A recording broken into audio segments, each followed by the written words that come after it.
विस्तार से बात करूंगा। हमारे एमएसएमई मंत्री, हमने अपने मंत्रिमंडल के साथियों के मंत्रिमंडल का विभाग का बंटवारा भी तय किया। जैसे लेबर के मामले में पूरी जानते, ग्रामीण परिवेश की दृष्टि से और विकास के मामले में गांवों के अंदर की कठिनाई के बारे में हमारे ग्रामीण विकास मंत्री सारी बात जानते हैं, इसलिए उनको मंत्री बनाया। हमारी राजेंद्र शुक्ला जी विभागों के संचालन अच्छे से करते हैं, इसलिए दो मंत्रालयों को एक करके हेल्थ डिपार्टमेंट उनके साथ दिया।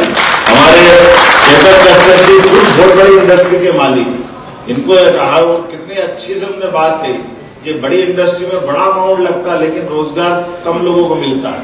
उन्होंने कहा कि मेरा अनुभव है, इसलिए वो एमएसएमई मतलब छोटी इंडस्ट्री के मंत्री बने, क्योंकि अनुभव है लेकिन इसका लाभ पूरा नहीं था। अपनी विधानसभा में लगातार इस प्रकार के कामों को प्रोत्साहन देते हैं।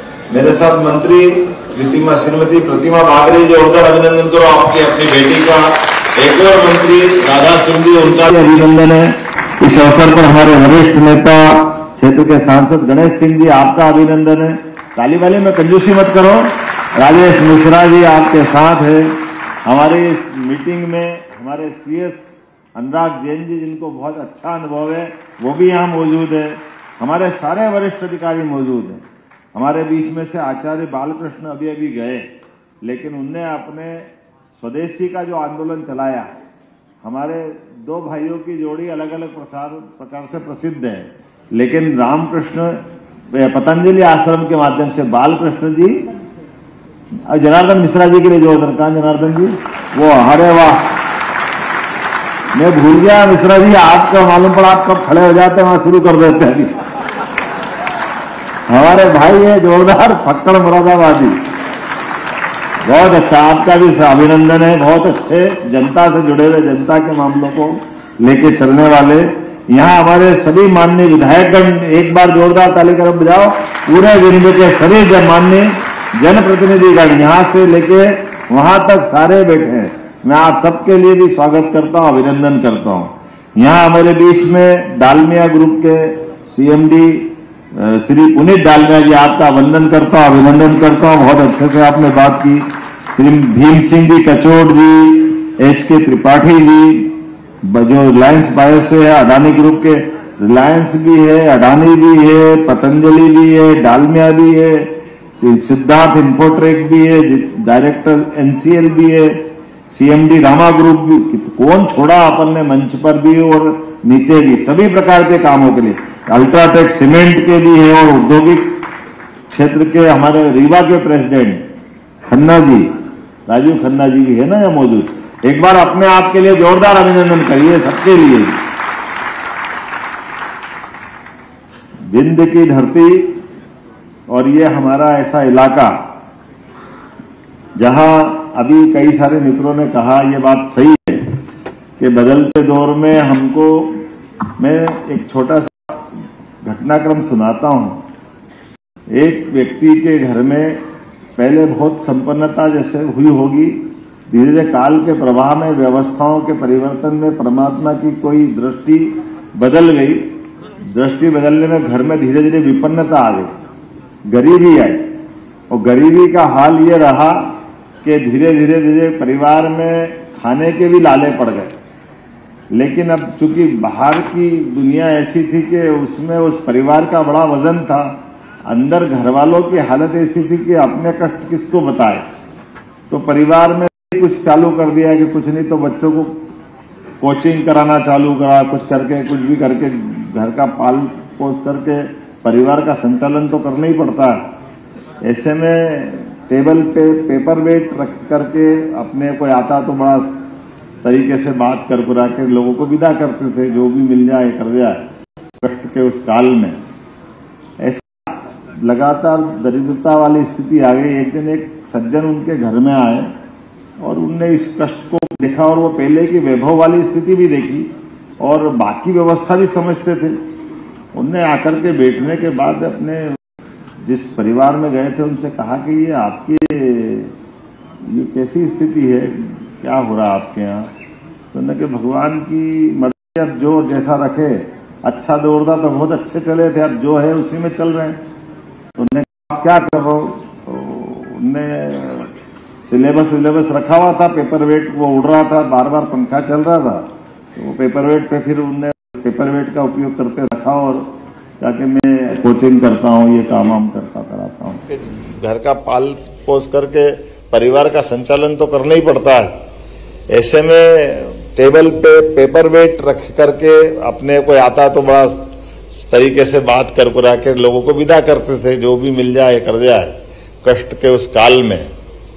ऐसे लगातार दरिद्रता वाली स्थिति आ गई। एक दिन एक सज्जन उनके घर में आए और उनने इस कष्ट को देखा और वो पहले की वैभव वाली स्थिति भी देखी और बाकी व्यवस्था भी समझते थे। उनने आकर के बैठने के बाद अपने जिस परिवार में गए थे उनसे कहा कि ये आपके ये कैसी स्थिति है, क्या हो रहा आपके यहाँ?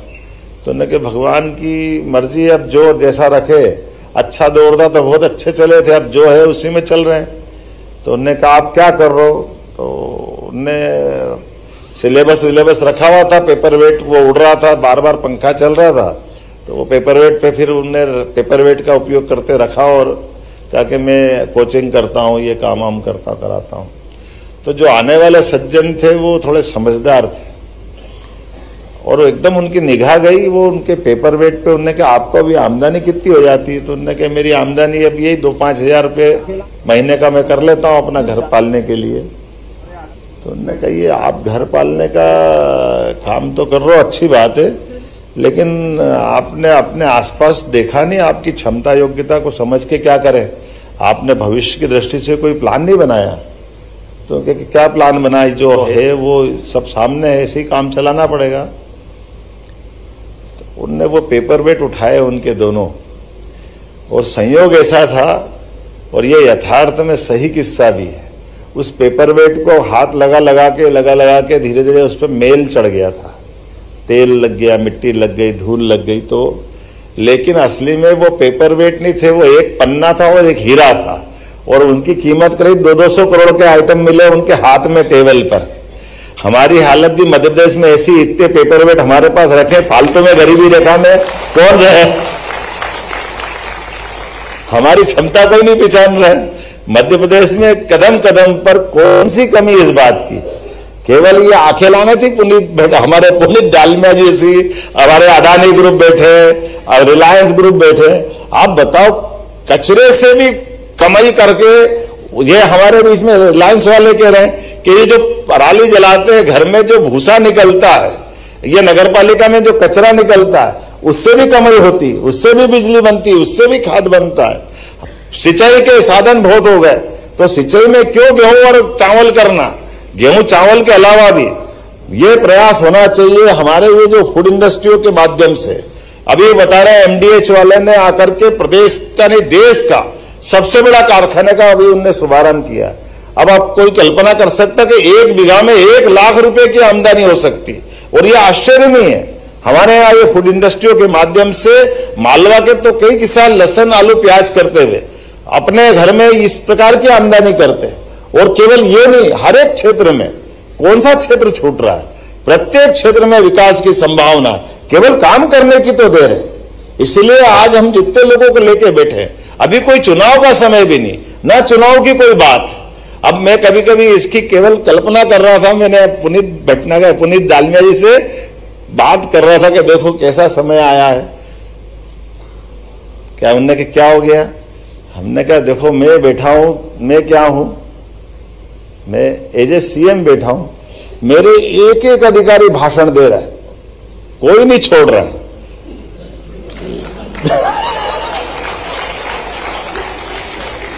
सीएस से लेके पीएस तक, और क्या दिल भर भर के बोल रहा, मेरे को भी मजा आ रहा ये अपने आप में। उसके बाद मेरे सारे मंत्री बोल रहे हैं, और मंत्री बोले तो बोले, पहले मंत्री के पहले उद्योगपति भी बोल रहे। कोई यहां से बोल रहा, जिसको जगह मिल रही वहां से बोल रहा है, कोई हाल में से बोल रहा, तो कोई वर्चुअल रूप से जहां से मर्जी आके जोड़ के बोल रहा है। लेकिन बोलने और करने के क्रम में मैंने उनको बताया कि ये क्या हो रहा, आप देखो। तो उन्होंने कहा क्या हो रहा? हमने कहा ये वो हो रहा है, कभी किसी पौधे को, बीज से पौधे निकलने की कल्पना करना। बीज से पौधा निकलता, अंकुरित होके उसके पहले क्या करना पड़ता है? वो पौधे को बनने के पहले बीज को इस सारी चीजों में अपने आप को गाड़ना पड़ता है, मिट्टी में दबाना पड़ता है, धूप धूल सबसे हटाना पड़ता है, उसको अपना अस्तित्व मिटाना पड़ता है, अपने आप को सड़ाना गलाना पड़ता है, फिर अंकुरण होता है। अगर हमको कुछ अच्छा करना है, बड़ा करना है, तो ये अहंकार निकालना पड़ेगा कि कोई सीएम हो गया, कोई मंत्री हो गया। अरे हम सब एक परिवार है, हम सब एक ताकत बन के लगेंगे तो ये सारी बातें होगी, तो ये स्थिति बनेगी। इन अहंकार से कोई फर्क नहीं पड़ने वाला है। ये बोले, वो बोले, ये बोल दिया, वो बोल दिया, अच्छा हो गया, बुरा हो गया। अरे इतना अच्छा दृश्य में देख रहा हूं, वाकई डालमिया ने मेरे का इशारा करा। हम तो अपने हिंदी भाषी प्रदेश में ध्यान नहीं देते हैं कि हमारे सारे पीएस हिंदी में इतना अच्छा भाषण दे रहे हैं कि एक से बढ़कर एक उनके बोलने की प्रतियोगिता कराओ तो हमको पुरस्कार देना पड़ जाए। ये इतना अच्छा लग रहा है, उनका जोश बता रहा है। नहीं तो आमतौर पर क्या होता है, पीएस बोले, सीएस बोले तो लिखा हुआ कागज लाएंगे और 99% तो अंग्रेजी में ही बोलेंगे, हिंदी में तो बोलेंगे ही नहीं। पूरे देश के अनुभव हम सबको है, क्योंकि आमतौर पर उनका अपना काम केवल फाइल पढ़ना और छोड़ देना। लेकिन ये हमारा जो क्रम चालू हुआ, सच्चे अर्थों में तो ये यज्ञ चल रहा है। हर अपने शासन का भी ध्यान जाता है, जिला कलेक्टर भी ध्यान देते कि हमारी सरकार का मूड क्या है। आमतौर पर जितना प्रशासन होता है वो धारा के साथ बहता है, धारा किधर जा रही, और लगातार इस प्रकार की व्यवस्थाओं में एक बार नहीं, दो बार नहीं, पूरे साल ध्यान जाता है, तो अपने आप ही चमत्कार होता है। और ये चमत्कार नहीं है, सच्चे अर्थों में हमारी क्षमता योग्यता के साथ हम ये सारे काम करते जाएंगे तो आज वाकई बदलाव का दौर आएगा। अब मेरा अपना भाषण तो पूरा हो गया, कुछ घोषणा करना बाकी है। लंबा कुछ नहीं बोलूंगा, जहां मुझे लगा कि अपने में से सारी बातें आ गई, लेकिन अभी जो बाकी है, मुझे ध्यान में आ रहा है कि यहाँ मैं जब एयरपोर्ट का शुभारंभ करने आया था, जोरदार अभिनंदन करो जब हमने कहा था कि हमारे कंटेनर की दृष्टि से यहाँ कंटेनर डिपो बनाएंगे। लेकिन आपका आनंद, ये पूरा उत्साह देखकर लगा एक नहीं 2 बनाना चाहिए, ये ध्यान में आया है। तो एक तो सिंगरौली में और एक कटनी में आईएसडी का हमारा निर्माण करना रहेगा। और हमने निर्णय लिया है कि रीवा संभाग में उद्योगों को बढ़ावा देने के लिए और यहाँ से एक्सपोर्ट सुविधा के उद्देश्य के लिए एक नहीं 2 जगह इनलैंड कंटेनर डिपो आईएसडी का निर्माण किया जाएगा। और यही नहीं, आईसीडी के मल्टी मॉडल लॉजिस्टिक पार्क का भी यहां निर्माण किया जाएगा। रीवा संभाग के सिंगरौली, कहां सिंगरौली वाले विधायक, जरा ताली वाली बजाओ, आपके लिए भी घोषणा कर रहा हूं। सिंगरौली सीधी वाला भी मत चुप रहना, तुम्हारे लिए भी दे रहा हूं, सीधी वाले के लिए भी। कोई बात नहीं, सीधी वाले सांसद भी हो, आप ही हो यार, जरा ताली वाली भिजवा दो, सबके लिए है। मऊगंज, कहां है प्रदीप पटेल, देखना दादा, जोरदार तालियां बजा प्रदीप पटेल जी के लिए। मेहर का हमारे गणेश सिंह जी, आपका भी क्षेत्र है ना, जोरदार तालियां मेहर के विधायक जी और सांसद जी के लिए भी। एमएसएमई विभाग में के औद्योगिक क्षेत्र में नहीं, हम यह सभी दूर एमएसएमई का नया इंडस्ट्रियल एरिया डेवलप करेंगे। ये आपके लिए सौगात मिल रही है, जोरदार अभिनंदन करो अपने पूरे क्षेत्र के लिए। और जिला रीवा और सतना में स्थापित औद्योगिक क्षेत्र के अलावा नवीन इंडस्ट्रियल एरिया भी हम डेवलप करेंगे। और खास बात कि औद्योगिक क्षेत्र उद्योग दीप मेडन में जल आपूर्ति के लिए 84 लाख की नई योजना का भी क्रियान्वयन किया जाएगा, ये मैं यहां अनाउंस कर रहा हूं। बहुत सारे प्रकार के विषय तो अभी यहां हमने टूरिज्म का, इंडस्ट्री का, माइनिंग का, एमएसएमई का, हेवी इंडस्ट्री का, बहुत सारे अलग अलग चीज कर दी। लेकिन इसके बावजूद भी बहुत विभाग रह गए। जैसे हमारा अपना सरकार का निर्णय है कि हम टूरिज्म में हेल्थ टूरिज्म भी डेवलप करेंगे, ये अपने आप में नवीन प्रयोग रहेगा। हमारे यहाँ के चिकित्सक, हमारे यहाँ के हॉस्पिटल, हमारा ये सब सेक्टर में समान रूप से विकास की संभावना है। तो आज अपने यहाँ इलाज कराने के लिए बाहर के लोग क्यों नहीं आना चाहिए? और जब बाहर के लोग आएंगे यहाँ रोजगार भी मिलेगा, कैसे भी करके अपने यहाँ लगातार रोजगार मिलना चाहिए। एजुकेशन का भी इसी प्रकार से बहुत बड़ा सेक्टर है। हमारे यहाँ अपनी भारत की नहीं, विश्व के अच्छे विश्वविद्यालय में से एक स्थापित हो, लगातार प्रयास कर रहे हैं, एक एक करके बहुत सारे सेक्टर में काम कर रहे हैं। इसी प्रकार से संजय धुबरी नेशनल पार्क के आश्रय अंतर्राष्ट्रीय स्तर की पर्यटन की व्यवस्था भी विकसित की जाएगी। अपने यहाँ पे संजय धुबरी किधर आता है? संजय धुबरी आप किधर आता? तो ताली वाली में कंजूसी क्यों हो रही है? बहुत जोरदार अभिनंदन आप। इसी प्रकार से विंध्य के निजी निवेश में बेहतर होटल, रिसोर्ट्स, पर्यटन परियोजनाओं के लिए पर्यटन निवेश में और अलग से भी प्रावधान करेंगे। और आपकी जानकारी के लिए ये जो हमारी कई सारी तो पॉलिसियां बनी हुई है, इन पॉलिसियों के माध्यम से हमारे निवेशक हमारे अधिकारियों के माध्यम से लाभ उठा सकते हैं। लेकिन इसके अलावा भी इसमें हमारा आना मतलब मैं अपने अहंकार से नहीं बोल रहा हूं, मैं सरलता से बोल रहा हूं कि जब बड़ा इंडस्ट्री का कोई बड़ा प्रोजेक्ट आता है तो आमतौर पर निवेशकों की वो जो पॉलिसियों से बात करने में वो छोटा पड़ जाता है। इसलिए उसके आधार पर कोई अलग से कोई लाभ की बात करते तो उसकी दृष्टि से भी अगर आप कोई बड़ा इंडस्ट्री का बड़ा प्लान भी लाएंगे तो सरकार बनी बनाई पॉलिसियों की सीमा तोड़कर भी हमारी कैबिनेट के माध्यम से उसको भी लाभ देने के लिए तैयार है। इसमें भी कोई कंजूसी नहीं। इसके पीछे भाव ये है कि हाँ, हमारे यहाँ हम औद्योगिक निवेश को बढ़ाना चाहते हैं, हमारे प्रदेश की जीवन स्तर को आगे बढ़ाने के लिए हमारा अपने राज्य जीएसटी का जो कर संग्रहण है उसको आगे बढ़ाने के लिए और प्रदेश को देश की बेहतरी के साथ देश की जब तीसरे नंबर की अर्थव्यवस्था का संकल्प है तो मध्य प्रदेश यशस्वी प्रधानमंत्री की उस भावना को समझते हुए लगातार अपनी वित्तीय व्यवस्था में मजबूत से मजबूत बनने के लिए लगातार इस प्रकार के आयोजन करता रहेगा। मेरी अपनी ओर से अभी तो बोलने के लिए इतना सारा है, मेरे समझ में नहीं आ रहा क्या छोड़ू क्या जोड़ू। आप बताइए, इंडस्ट्री के साथ साथ जीवन के आपके लिए भी सूर्य किरण कुसुम ये जो अपने यहां से एनर्जी सेक्टर के हमारे एसीएस ने बोला और उनने जो बात कही है कि आप अपने घर की छत पे भी अगर आप लगाओगे तो भी आपका स्वागत है। आप अपनी कोई फैक्ट्री की बिजली खुद भी लगाना चाहते हो तो आप अपनी बिजली भी आप उत्पन्न कर सकते हो, हमारे से खरीदो कोई जरूरी नहीं। और अपने घरों के अंदर भी खेती करने वाला सोलर पंप लगाए, अपनी खुद की खेती के लिए बिजली लगा ले, उसमें भी कोई आपत्ति नहीं। कौन सा सेक्टर छोड़ रहा है? और अभी तो रोजगार आधारित उद्योग की बात तो आई नहीं। रेडीमेड गारमेंट से लगाकर के कई ऐसे रोजगार परक उद्योग है जिन रोजगार परक उद्योगों के अंदर लेबर जैसे 4000 लेबर के आधार पर प्रतिभा सिंटेक्स उज्जैन में इंडस्ट्री चला रहा है। या गोकुलदास, हमारा गोकुलदास वाले भी आए यहाँ पे, आए ना गोकुलदास के कोई, अभी आपको तो भाषण का मौका ही नहीं मिला, इतना जोरदार ताली बजा, इनको भी हमने बुलाया। आप कितने लोगों को रोजगार दे रहे हैं गोकुलदास के माध्यम से? कहां पे? 2000। अब बताओ, 2000 लेबर इनके काम कर रहे हैं, लेकिन हमको रोजगार दिलवाने की गरज कैसी है कि प्रति लेबर 5000 रुपया महीना सरकार आपको दे रही है और 10 साल तक देगी। ये हमारी अपनी पॉलिसियों का लाभ है। हमारे लोग इंडस्ट्री चलाए, लेकिन इंडस्ट्री आपको बिराजा, आपका बहुत आभार है। और खास बात आपने कहा वो भी महिलाओं को है। अरे भाई, हमारे यहाँ यही तो बदलाव है। इसीलिए हमने कहा कि केवल लाडली बहनों के लिए हम 1250 दे रहे हैं, ऐसा नहीं है।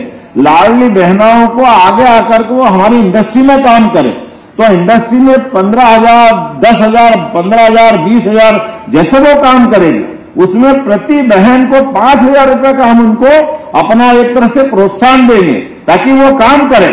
हमारा प्रयास है कि मेहनत के आधार पर जो जहां तक आगे जा सकता है प्रत्येक व्यक्ति को रोजगार के अवसर उपलब्ध कराना, ये हमारी सरकार की प्रतिबद्धता भी है और ये घोषित हमारा संकल्प भी है। उम्मीद करूंगा ऐसी बहुत सारी बातें और भी हो सकेगी, लेकिन ये क्रम लगातार जारी रहेगा। आइए हम सब मिलकर के यशस्वी प्रधानमंत्री के नेतृत्व में ऐसे सकारात्मक कदमों को लगातार उठाते रहें। बहुत बहुत धन्यवाद। भारत माता की जय। बहुत बहुत धन्यवाद माननीय मुख्यमंत्री जी।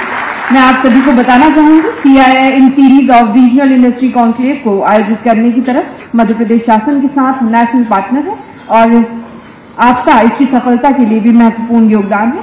मैं CII से Shri Arvind Gugalia ji, state council member CII and managing director महकमा कौशल रिफैक्ट्रीज प्राइवेट लिमिटेड को।